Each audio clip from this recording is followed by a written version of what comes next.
விஜய் வந்து எம்ஜிஆரை தான் ஃபாலோ பண்ணுறாரு. இது வந்து இனிமே எம்ஜிஆர் ஆட்சி மாதிரி தான் இருக்கும். எம்ஜிஆர் என்னென்ன செய்தாரோ, எம்ஜிஆருடைய அரசியல் எப்படி இருக்குமோ அப்படி தான் விஜயனுடைய அரசியலும் இருக்கும். அவருடைய எம்ஜிஆருடைய அரசியல் நகர்வுகள் எப்படியெல்லாம் இருந்துச்சோ, அவருடைய பாணி எப்படி இருந்துச்சோ, அந்த ஸ்டைல் எப்படி இருந்துச்சோ அது மாதிரி தான் இவருடைய ஸ்டைலும் இருக்கும். இப்படியெல்லாம் இப்போ வந்து அண்மை காலத்தில் வந்து எம்ஜிஆரையும் இப்போதைய முதலமைச்சர் விஜய் அவர்களையும் ஒப்பிட்டு பேசுகிற அந்த தன்மை வந்து எல்லா தளங்கள்லையும், சமூக வலைத்தளங்களாகட்டும், பழைய அரசியல் விமர்சகர்களாகட்டும், இந்த எல்லா தளங்கள்லையும் இந்த மாதிரி பேசுகிறாங்க. இது உண்மையா? முழுக்க முழுக்க அவர் எம்ஜிஆர் தான் ஃபாலோ பண்ணுறாரா? இது எம்ஜிஆர் ஆட்சியாகத்தான் இருக்குமா? எம்ஜிஆர் ஆட்சி எப்படிப்பட்டது? எம்ஜிஆரை வந்து விஜய் ஃபாலோ பண்ணார்னா, இதுக்கு முன்னாடி சூப்பர் ஸ்டாரான, இப்போதைக்கும் அவர் தான் சூப்பர் ஸ்டார், அந்த இடத்த யாரும் பிடிக்க முடியாது அப்படிங்கிற ரஜினி எந்த இடத்துல அதிலிருந்து விலகினார்? இதை பற்றி தான் இந்த காணொலியில் நம்ம பார்க்க போகிறோம். எம்ஜிஆர் வந்து 72 வந்து கட்சி தொடங்கினார், 77 ஆட்சியை பிடித்தார் அப்படிங்கிறது இன்றைய தலைமுறைக்கு தெரியும். ஆனால் அதற்கு முன்னாடி ஏறத்தாழ 40களின் இறுதி முதல் அவர் வந்து திராவிட இயக்க அரசியலில் புடம்போடப்பட்டவர், அந்த பாசறையில் பயிற்சி பெற்றவர் என்கிற அந்த செய்தியை வந்து ரொம்ப பேர் மறந்துடுவாங்க இதை பற்றி பேசும்போது. அதாவது அவருக்கு எம்ஜிஆருக்கென்று சில அரசியல் கூறுகள் அல்லது அரசியல் பண்புகள் இருக்கலாம். அதாவது முழுக்க முழுக்க அவர் நாத்திகர் இல்லை, இந்த மாதிரி சில தேசிய சிந்தனை உள்ளவர், காந்தியை வந்து தனக்குள்ள தன்னுடைய ஒரு குருவாக ஏற்றுக்கொண்டவர், முன்மாதிரியாக ஏற்றுக்கொண்டவர், காமராஜரை போற்றியவர், இப்படியெல்லாம் சில வேறுபாடுகள், ஒரு சில பரிமாணங்கள் அந்த முழுக்க திராவிடியன் இதிலிருந்து சற்று மாறுபட்ட சில கலர்ஸ் வந்து அவர்கிட்ட எம்ஜிஆர்கிட்ட இருந்தது உண்மை. ஆனால் முழுக்க முழுக்க அவர் வந்து திராவிட இயக்கத்தினுடைய கூறுகளிலிருந்து முழுக்க முழுக்க கடைசி வரை அவர் விலகி வந்து விடவில்லை என்பதும் அதே அளவுக்கு உண்மை. சரி, இப்போ விஜய் அவர்கள் இப்போ வந்து அதே மாதிரி எம்ஜிஆரை போலவே ஆட்சி செய்கிறாரா, எம்ஜிஆருடைய அந்த அரசியல் பாணியை பின்பற்றுகிறாரா என்று கேட்டால் ஏறத்தாழ ஆம் என்றுதான் சொல்ல வேண்டும். ஆனால் அவருக்கும் இவருக்கும் சில வேறுபாடுகளும் இருக்கிறது. ஏனென்றால் அவர் வந்து முழுக்க முழுக்க ஒரு அரசியல் ப்ராடக்ட். எம்ஜிஆர் வந்து நடிகர் மட்டும் இல்லை. நடிப்பு என்பது ஒரு கட்டம் வரை தான் அவர் வெறும் நடிகராக இருந்தார். மற்றபடி அவர் வந்து ஒரு அரசியலுக்கான கருவியாக மாறி அதுதான் அவருடைய நீண்டகால பயணமாக இருந்தது. எம்ஜிஆர் அவர்கள் ஒரு நட்சத்திரமாக நின்றுகின்ற காலம், ஒரு பிரபலமான ஒரு உச்ச நட்சத்திரமாக வருகின்ற காலம் தொடங்கி அவர் வந்து ஒரு பெரிய அரசியல் இயக்கத்தின் பிரச்சார கருவியாகவும் அந்த கருத்தை பேசுகிற ஒரு முகமாகவும் தான் அவர் பெரும்பாலும் விளங்கினார். ஒரு சில படங்கள் தான் சாதாரணமாக கதைகளோடு இருக்கும். மற்ற அதுகளில் கூட ஒரு அரசியல் கருத்துக்களை, அரசியல் காட்சிகளை அவர் வைத்திருப்பார். அவர் போடுகிற சட்டை வரை பின்னணி காட்சிகளில் உதயசூரியன் தோன்றும். இது மாதிரி நிறைய அந்த படங்களை பார்த்துருக்கலாம். நமக்கு எம்ஜிஆர் படத்தை வந்து கூர்ந்து கவனித்தவர்கள் வந்து அந்த தலைமுறைக்கு எல்லாருக்குமே தெரியும் அது. எனவே எம்ஜிஆர் வந்து முழுக்க முழுக்க ஒரு அரசியல் தன்மை உள்ளவர், வெறும் நடிகர் அல்ல. ஏன்னா அவருடைய பாட்டில் ஆகட்டும், வசனங்கள் ஆகட்டும், எல்லாத்துலேயுமே அந்த அரசியல் தன்மை இருந்தது. விஜய் அவர்கள் அப்படிப்பட்டவரா? விஜயனுடைய படங்கள் அப்படி இருந்ததா என்றால் நிச்சயமாக அப்படி இல்லை. அவர் வந்து மிக அண்மை காலத்தில் தான் அவருக்கான ஒரு பிரத்யேக சில அரசியல் வரிகளையோ பாட்டிலையோ சொன்னாரே தவிர முழுக்க முழுக்க ஒரு அரசியல் கூறுகள் அடங்கிய நடிகராக அவர் பரிணமிக்கவில்லை. அதுதான் இயல்பான யதார்த்தம். இதில் ஒன்றும் வருத்தப்படுறதுக்கெல்லாம் ஒன்றும் இல்லை. இது காலத்தினுடைய ஒரு சூழல். இது எம்ஜிஆர் காலங்கிறது வேற, விஜய் காலங்கிறது வேற. விஜய் எப்படி இந்த அரசியலுக்குள் ஈர்க்கப்படுகிறார், விஜய் எப்படி எம்ஜிஆரை வந்து எப்படி ஃபாலோ பண்ணுறார் அப்படின்னா திரைப்படம் தான். திரைப்படத்தில் எம்ஜிஆர் வந்து ஒரு உச்ச நடிகராக இருந்தவர். இவர் உச்ச நடிகராக வரும்போது இதற்கு முன்னாடி உச்ச நடிகராக இருந்த ஒருவரை இவர் வந்து திரைப்படங்களில் தான் நேசிக்கிற மாதிரியான காட்சிகளை வைக்கிறாங்க. அப்படி என்றால் திரைப்படங்களில் அவரை பின்பற்றுகிற விஜய் அவர்கள் அரசியலில் அவரை பின்பற்றுகிறாரா, அவரை போலவே வருகிறாரான்னா ஒரு காலத்தின் உச்ச நடிகர் எம்ஜிஆர் அப்படிங்கிற விதத்தில் அவர் திரைப்படத்தில் அவரை பின்பற்றி நடித்தார். அவரை பற்றி அந்த அவருடைய சாயல்களை வந்து நினைவு கூர்ந்தார். அதை திரைப்படங்களில் அந்த காட்சிகளாக வைத்தார் அப்படிங்கிறதெல்லாம் உண்மை. ஆனால் அரசியல் என்று வருகிற போது முழுக்க முழுக்க எம்ஜிஆராக அவர் வந்து செயல்பட முடியுமா என்பது ஒரு கேள்விக்குரியது தான். ஆனால் இன்னொரு செய்தி இருக்குது. எம்ஜிஆருக்கும் விஜய்க்கும் ஒரு விதத்தில் ஒரு ஒற்றுமை இருக்குது. என்ன இருக்குன்னா, அதிரடி அறிவிப்புகளை வெளியிடுவதில் எம்ஜிஆர் வந்து எப்போவுமே அரசியல் கவனத்தை ஈர்ப்பதற்காக நிறைய அதிரடி அறிவிப்புகளை வெளியிடுவார். அதை உடனே எதிர்ப்பு வலுத்த பிறகு உடனே திரும்ப பெறுவார். முக்கியமானது வந்து வருமான உச்சவரம்பின் அடிப்படையில் இடஒதுக்கீடுன்னு சொல்லி ஒரு அந்த காலகட்டத்தில் ஆண்டு வருமானம் வந்து 9,000 ரூபாய்க்கு கீழே இருக்கிறவங்களுக்கு எல்லாருக்குமே இடஒதுக்கீடு அப்படிங்கிற மாதிரி ஒரு அந்த வருமான உச்சவரம்பை வந்து அடிப்படையில் இடஒதுக்கீடு வழங்குறதுன்னு ஒரு அறிவிப்பை வெளியிட்டார். கடும் எதிர்ப்பு எழுந்தது. எதிர்ப்பு வலுத்ததன் விளைவாக அந்த அறிவிப்பை அவர் திரும்ப பெறுகிறார். அந்த அறிவிப்பின் காரணமாக 1980 நடைபெற்ற நாடாளுமன்ற தேர்தலில் அதிமுக அவரும் தோல்வியடைந்தார். எம்ஜிஆர் வந்து ஒரு தேர்தலில் மிகப்பெரிய தோல்வியை சந்தித்தார்னா அது 80. ஆனால் இன்னொரு செய்தி, அவருமே கூட்டணி கட்சிகளோடு சேர்ந்து தான் தேர்தலை சந்தித்தார். அது வேற ஒரு பரிமாணம். அது அரசியலில் 80 இந்த அறிவிப்பின் காரணமாக தோல்வியடைந்தார். நிறைய இந்த மாதிரியான குழப்படியான அறிவிப்புகளை திடீரென்று வெளியிடுவார். அப்புறம் அந்த எதிர்ப்பு வந்த உடனே அவர் திரும்ப பெறுவார். இதெல்லாம் வந்து வரலாற்றை அறிந்த நம்ம அரசியல் விமர்சகர்களுக்கு, பார்வையாளர்களுக்கு தெரியும். அதே போல் அந்த தன்மை இவரிடம் இருக்கிறது. இப்போ அண்மையில் பார்த்தீங்கன்னா ஒரு அதிகாரி வந்து வட்டாட்சியர் வந்து ஒரு அரசாணை வெளியிடுகிறார், ஒரு அறிவிக்கையை வெளியிடுகிறார், சர்க்குலரை. அவர் வந்து இடதுசாரிகள் மற்றும் இந்த காக்ரோச் ஜனதா பார்ட்டி, அந்த சிஜேபி மாணவர்கள் இயக்கங்களை வந்து யார் இருக்காங்க என்னன்னு தேடி பிடிங்க அப்படிங்கிற மாதிரி ஒரு அறிவிப்பு வெளிவந்தது. அப்புறம் அதை வந்து கடுமையான எதிர்ப்பு எழுந்ததும் அதை திரும்ப கொண்டதாக அரசு தரப்பில் அறிவிக்கப்பட்டது. இந்த அறிவிப்பை முதலமைச்சர் வெளியிடவில்லை. அதை திரும்ப பெற்றதும் முதலமைச்சர் அல்ல, வெளியிட்டது ஒரு அதிகாரி, திரும்ப பெற்றதும் ஒரு அதிகார மட்டத்தில் தான் அது நடந்துச்சு. யார் இதற்கு காரணம் என்ற கேள்விக்கு இதுவரை பதில் கிடையாது. இந்த குழப்பம் எம்ஜிஆர் ஆட்சியிலும் எம்ஜிஆருடைய ஆட்சியிலும் அந்த கவர்னன்ஸ்லையும் இருந்துச்சு. இப்போ கலைஞர் இன்க்ளூடிங் ஜெயலலிதா அம்மையார் காலத்தில் கூட ஒரு அறிவிப்பு வந்தால் அதற்கு வந்து அவர்கள் வந்து பொறுப்பேற்பார்கள். சரியோ தவறோ அதற்கு வந்து விளக்கம் சொல்லுவாங்க, அதை ஜஸ்டிஃபிகேஷனாவது பண்ணுவாங்க. ஜெயலலிதா அம்மையார் அவர்கள் வந்து சில நடவடிக்கைகள் இருந்தாங்கன்னா அதை வந்து தவறாகவே பார்க்கப்பட்டாலும் கூட அதை வந்து நிலைநிறுத்துவதற்கான விளக்கத்தை அவரே கொடுப்பார், அவரே அறிக்கை கொடுப்பார். ஆனால் அப்படிப்பட்ட நிலைமைகள் இங்கே இல்லை, திரும்ப பெறுகிறார்கள். இப்போ இதே மாதிரி தாய்மாமனுக்கு தங்க மோதிரம் இப்படியான கவர்ச்சி அறிவிப்புகளும் இந்த எம்ஜிஆர் பாணியில் வந்தது, எம்ஜிஆரை ஃபாலோ பண்ணி வர்றது தான்.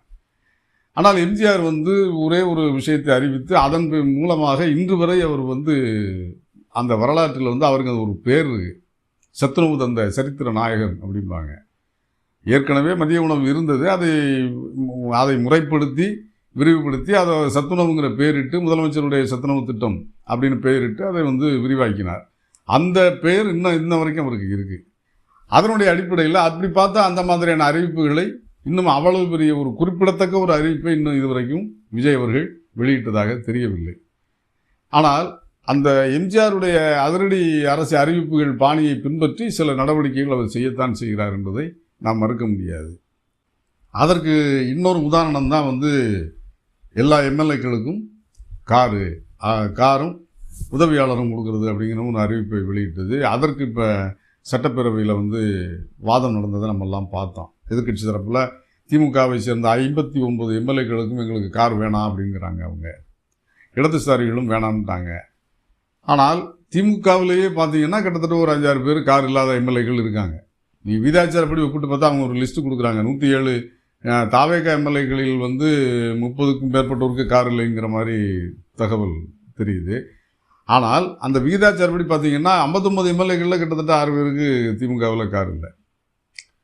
அப்போ இந்த கார் இல்லாத எம்எல்ஏக்கள் அப்படின்னு நீங்கள் கணக்கெடுத்து பார்த்தீங்கன்னா அதில் எல்லா கட்சியிலும் இருக்காங்க. இடதுசாரிகள் மட்டுமில்லை, நிறைய எல்லா கட்சியிலையுமே அந்த மாதிரியான சூழல் இருக்கிற எம்எல்ஏக்கள், புதிய எம்எல்ஏக்கள் இருக்காங்க.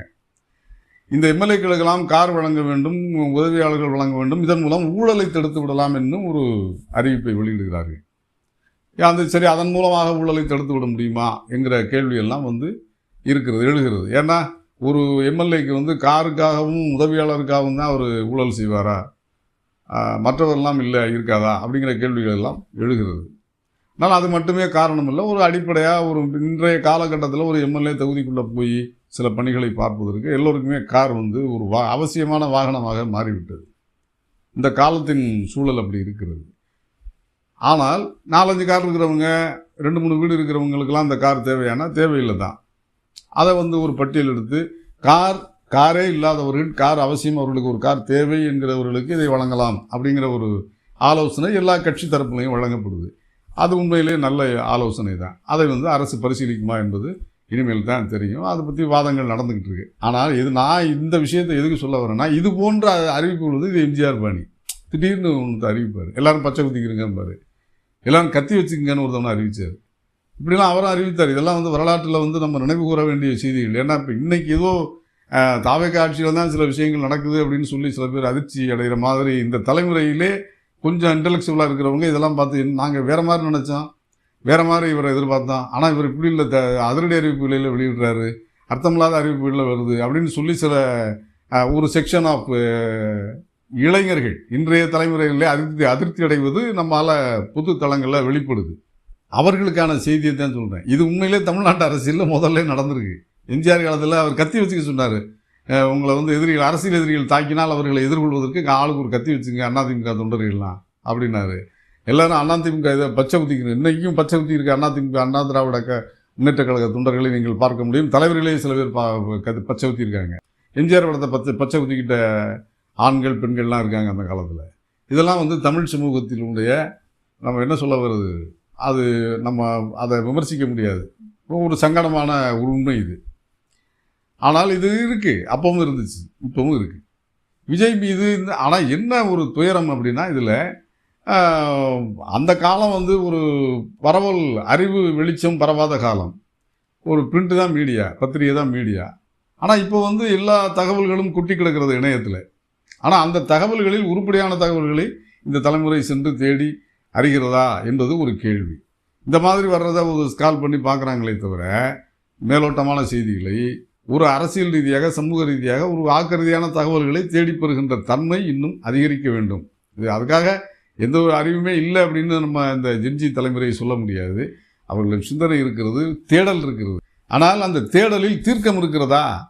அந்த தீர்க்கத்தின் குறைபாடு தான் இப்போ இந்த மாதிரியான சில நமக்கு ஒரு நம்ம அவங்கள பற்றி ஒரு பார்வையில் நமக்கு ஒரு குழப்பம் ஏற்படுகிறது. அவர்களுடைய முடிவு சரியானதா, தீர்க்கமானதா என்கிற கேள்வி எல்லா தரப்புக்கும் ஏற்படுகிறது. அதை அவர்கள் இந்த தலைமுறை தங்களுடைய அறிவை, தங்களுடைய சிந்தனையை, தேடலை தெளிவுபடுத்திக் கொள்ள வேண்டும், தீர்க்கமானதாக மாற்றிக்கொள்ள வேண்டும். இதுதான் நம்முடைய எதிர்பார்ப்பு, வேற ஒன்றும் இல்லை. சரி, விஜய் எம்ஜிஆரை ஃபாலோ பண்ணுறாரு. அப்போ இந்த தாவேக்காவுடைய ஆட்சி காலம் இப்படித்தான் இருக்குமா, நீ இதை நோக்கி தான் போமா, இந்த மாதிரி அதிரடி அறிவிப்புகளாக தான் இருக்குமா அப்படின்னா, அனுபவங்களிலிருந்து எம்ஜிஆரும் பாடம் பெற்றுக்கொண்டார். சில அறிவிப்புகளை வெளியிட்டு விட்டு கடுமையான எதிர்ப்பு எழுந்ததன் பின்னர் அந்த அறிவிப்புகளை அவர் திரும்ப பெறுவதும் உண்டு எம்ஜிஆர் அவர்கள். அதே மாதிரியான சூழல் விஜய் அவர்களுக்கும் இப்போது ஏற்படுகிறது. அப்போ அனுபவங்களில் இருந்து பாடம் கற்றுக்கொள்ளும் போது யாருமே தங்களை மேம்படுத்திக் கொள்ளவும் திருத்திக் கொள்ளவும் ஒரு வாய்ப்பு இருக்கிறது. அந்த மாதிரி ஒரு வாய்ப்புகள் இருக்கும்போது விஜய் அவர்களும் தன்னை தன்னுடைய அரசியல் தன்மையை, அரசியல் கூறுகளை இன்னும் மேம்படுத்திக் கொள்வதற்கான வாய்ப்புகள் இருக்கிறது. ஒன்றும் பிரச்சனை இல்லை. புதுசாக வந்திருக்காரு, அவர் கற்றுக்கிருக்காருங்கிறது எல்லாருமே சொல்கிறாங்க. ஒரு அவகாசம் வேணுங்கிறதெல்லாம் நம்ம அது இயல்பு தான். அது புதுசாக வந்திருக்காரு, சில விஷயங்கள் அறிவிக்கும் போது அந்த மக்கள் மத்தியில் ஏற்படக்கூடிய அந்த உணர்வலைகளை எதிர்கொள்ளும் போது நம்ம இது தப்பாக இருக்கும் போல, இதை மாற்றிக்கலாம் அப்படின்னு ஒரு நியாயமான ஒரு உணர்வுகள் அவருக்குள் எழுந்து அவற்றை மாற்றிக்கொண்டால் நாட்டுக்கு நல்லது, தமிழ்நாட்டுக்கு நல்லது, தமிழ்நாட்டு மக்களுக்கு நல்லது. ஒரு பக்கம் சரி. இப்போ இதில் இதுக்கு இன்னொரு விஷயம் இப்போ இன்னொரு உச்ச நடிகர் எம்ஜிஆருக்கும் விஜய்க்கும் இடையில் ஒருத்தர் மிகப்பெரிய இன்றைய வரைக்கும் தொட முடியாத உச்சத்தில் ஒருத்தர் இருக்கார், அது ரஜினிகாந்த் அவர்கள். ஏன்னா அவர் 51 ஆண்டுகள் கடந்து திரையுலகத்தில் சாதித்து கொண்டிருக்கிறாருங்கிற செய்திகளையும் நம்ம பார்க்குறோம். அதனால் இந்த கம்பேரிசன் தவிர்க்க முடியல. ஏன் விஜய் தொட்ட இடத்தை, விஜய் பிடித்த இடத்தை ரஜினியால் பிடிக்க முடியவில்லை? அதில் அந்த பின்னணியில் ஒரு சிறிய மாற்றம் இருக்குது விஜய்க்கும் ரஜினி அவர்களுக்கும். ரஜினி அவர்கள் மிகச்சிறப்பான நடிகர், மிகச்சிறந்த நடிகர். 70களின் தொடக்கத்தில் திரையுலகத்திற்கு வந்த ரஜினி அவர்கள் பெரிய கலைப்படங்கள் அளவுக்கு நிறைய படங்களை நடித்தார். மகேந்திரன், இதே எஸ்பி முத்துராமன் போன்ற இயக்குநர்கள் மிகச்சிறந்த படங்களை அவருக்கு கொடுத்தார்கள். பாலச்சந்தர் உள்ளிட்ட இயக்குநர்கள். அதற்கு பிறகு கமர்ஷியலான இடத்திற்கு அவர் உச்ச நடிகர் ஆகிவிட்டார். இன்று வரை அந்த இடத்திலிருந்து அவரை நகர்த்த முடியவில்லை. காலத்திற்கு ஏற்ப தன்னை தகவமைத்து கொண்டு அந்த துறையில் அவர் சாதித்து கொண்டு இருக்கிறார். இதெல்லாம் ரைட்டு. அப்புறம் ஏன் அவர் அரசியலுக்கு வராமல் ஒதுங்கினார், ஏன் இவ்வளவு தாமதப்படுத்தினார்? 2 பெரிய வித்தியாசம் விஜய் அவர்களுக்கும் ரஜினி அவர்களுக்கும் உண்டு. விஜய் அவர்கள் திரையுலகத்திலும் சரி, அரசியலிலும் சரி, அவர் வந்து உள்ளூர அவர் வந்து ஃபாலோ பண்ணுறது எம்ஜிஆரை. ஆனால் ரஜினி அவர்கள் முழுக்க முழுக்க திரையுலகத்தில் எம்ஜிஆரை ஃபாலோ பண்ணலை. எம்ஜிஆர் வந்து அவருக்கு நேரடியாக முதல் தலைமுறையில் உச்ச நடிகர் எம்ஜிஆர்னாலும் கூட அவர் தன்னுடைய நடிப்பிலும் வெளிப்படுத்துகிற அந்த ஸ்டைல்லையும் நிறைய பின்பற்றியது வந்து சிவாஜி கணேசன் அவர்கள், நடிகர் திலகம் சிவாஜி கணேசன் அவர்களை தான் அவர் வந்து பின்பற்றினார். சிவாஜி என்பது இவருடைய இயற்பெயர். ரஜினி அவர்களுடைய இயற்பெயரே சிவாஜி ராவ் தான். அவருக்கு சிவாஜிங்கிறது நடிப்பு, அந்த சிவாஜி மராட்டிய மன்னர் சிவாஜி பாத்திரத்தில் தோன்றி சிறப்பாக நடித்ததற்காக கிடைத்த சிறப்பு பட்டம் அது. அப்போ அதுவே பெயராக அவருக்கு நிலைத்து விட்டது. அதனால தான் சங்கர் அவர்கள் இயக்கத்தில் வந்து இவர் சிவாஜிங்கிற பேரிலே வந்து ரஜினி அவர்கள் நடித்தார். அப்போ இவருடைய நடிப்புகளில், அந்த நடைமுறை பாவனைகளில், அந்த ஸ்டைல்லாம் மிகப்பெரிய, நீங்கள் ரொம்ப நுட்பமாக கவனிச்சிங்கன்னா சிவாஜி தான் அதில் வந்து நிறைய இடத்துல பிரதிபலிப்பார். அப்போ அவர் வந்து சிவாஜியை தான் ஃபாலோ பண்ணார். சிவாஜி அவர்கள் வந்து நடிப்பின் சிகரம், அதில் வந்து உச்சத்தை தொட்டார். அவர் யாரும் நெருங்கவே முடியல, இன்ன வரைக்கும் நெருங்க முடியல. ஆனால் அரசியலில் அவர் வந்து ஈடுபடலை. அவருடைய கோட்பாடுகளோ அல்லது அவருடைய அந்த அரசியலை அவர் கொண்டு சென்ற விதமாக அவருக்கு தெரியல. அந்த மக்கள்கிட்ட அரசியலை ஈடுபட வைக்கிறதுக்கான அந்த உத்தி அவருக்கு தெரியல. அதே நிலை தான் ஏறத்தாழ நாம் அறிந்தவரை இந்த இடத்த யாரும் பெருசாக ரஜினி அவர்களை பற்றி அனாலிஸ் பண்ண மாதிரி தெரியல. ரஜினி அவர்கள் வந்து எம்ஜிஆரை ஃபாலோ பண்ணலை, சிவாஜி கணேசன் அவர்களை ஃபாலோ பண்ணார். இயல்புலையுமே அவர் சிவாஜி கணேசன் அவர்கள் மாதிரி ரொம்ப வெளிப்படையாக பேசக்கூடியவர். மனதில் பட்டதை அங்கங்கே டக்குன்னு உடனே பேசிடுவார். சிவாஜி அவர்களும் அப்படி தான். அவர் மறைச்சி பேசுகிறதுக்கு, அரசியல் ரீதியாக அந்த ஒரு ராஜதந்திரத்தோடு பேசுகிறதெல்லாம் அவருக்கு வராது. அதனால தான் அவருக்கு அரசியல் வரல.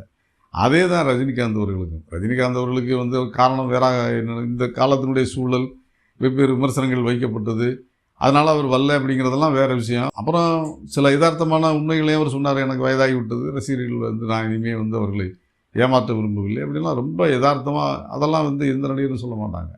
மிக உண்மையிலேயே அவர் ரொம்ப பிரமாதமான ஒரு முடிவை, ரொம்ப மதிக்கத்தக்க ஒரு முடிவை எடுத்தார் அவர் அந்த நேரத்தில். அப்படி ஒரு முடிவை வந்து அவர் எடுத்ததற்கு காரணம் அவர் ஃபாலோ பண்ணது, உண்மையிலேயே ஆத்மார்த்தமாக அவர் ஃபாலோ பண்ணது சிவாஜி கணேசன் அவர்களை. அதனால தான் இந்த மாதிரியான முடிவுகளை அவரால் எடுக்க முடிந்தது, பேச முடிந்தது. இப்பவும் பேச முடியுது அவரால். சில உண்மைகளை தயக்கம் இல்லாமல் சில உண்மைகளை அவர் சொல்லுவார். ஆனால் விஜய் அவர்கள் ஃபாலோ பண்ணுறது எம்ஜிஆர். ஏன்னா எம்ஜிஆர் வந்து ஒரு சட்டகத்திற்குள்ளே தன்னை வந்து ஒரு பிம்பமாக நிலைநிறுத்தி அதெல்லாம் வந்தார். எம்ஜிஆர் வந்து முழுக்க ஒரு அரசியல் கூறு மிகுந்தவராக, அரசியல் பண்பு சார்ந்தவராக, அரசியலின் ஒரு திரை வடிவமாக அவர் வந்து பரிணமித்து வந்தார் திரையுலகத்தில். ஆனால் விஜய் அவர்கள் நீண்ட காலம் அப்படி வரல. அவர் ஒரு நல்ல உச்ச நடிகராக, ஒரு என்டர்டெய்னராக, பொழுதுபோக்கு நட்சத்திரமாக அவர் மின்னினார், உயரத்தை தொட்டார். ஒரு கட்டத்திற்கு மேலே அவருக்கு ஒரு காலம் வந்து அரசியலின் பக்கம் அவரை ஈர்க்கிறது. அவருக்கு ஒரு அரசியல் ஈர்ப்பு ஏற்படுது. ஏதோ ஒரு காரணத்தில் ஒரு அரசியலுக்குள்ளே வந்துட்டார், ஆட்சிக்கும் வந்துட்டார், முதலமைச்சர் ஆகிட்டார். ஆனால் இந்த தாவேக்க ஆட்சி என்பது எம்ஜிஆர் ஆட்சி போலத்தான் இருக்கும். ஆனால் எம்ஜிஆர் ஆட்சி போல பெரும்பாலான விஷயங்களில் இருந்தால் நல்லது. ஆனால் அவர் இந்த எம்ஜிஆரை போலவே இதே மாதிரி அதிரடி அறிவிப்புகளை வெளியிடுவதும் திரும்ப பெறுவதுமாக இருப்பது அது வந்து விரும்பத்தக்கது அல்ல என்பது தான் நம்ம வந்து இப்போ அரசியல் பார்வையாளர்கள் மத்தியில் இருக்கக்கூடிய ஒரு கருத்தாக இருக்குது. ஏன்னா ஒரு தீர்க்கமான ஒரு போக்கை நம்ம வந்து ஒரு அரசியல் கட்சி கையில் எடுத்து அந்த வழியில் பயணித்தால்தான் மக்களுக்கும் பயன், நாட்டுக்கும் பயன். அதனால் விஜய் அரசும் திரு விஜய் அவர்களும் இந்த அனுபவங்களில் இருந்து பாடத்தை கற்றுக்கொண்டு மிகச்சிறந்த ஒரு ஆட்சி நிர்வாகத்தை இந்த மக்களுக்கு வழங்குவார்கள் என்ற நம்பிக்கை நமக்கு இருக்கிறது. காலம் அதற்கான ஒரு வாய்ப்பை அவர்களுக்கு வழங்கி இருக்கிறது. அந்த வாய்ப்பை அவர் சரியாக பயன்படுத்திக் கொள்வார் என்று எல்லோருமே நம்புகிறார்கள். எல்லோருமே அப்படித்தான் நடக்க வேண்டும் என்று எதிர்பார்க்கிறார்கள். நடக்கும் என்று நம்புவோம். நன்றி நண்பர்களே. அடுத்த காணொளியில் சந்திப்போம்.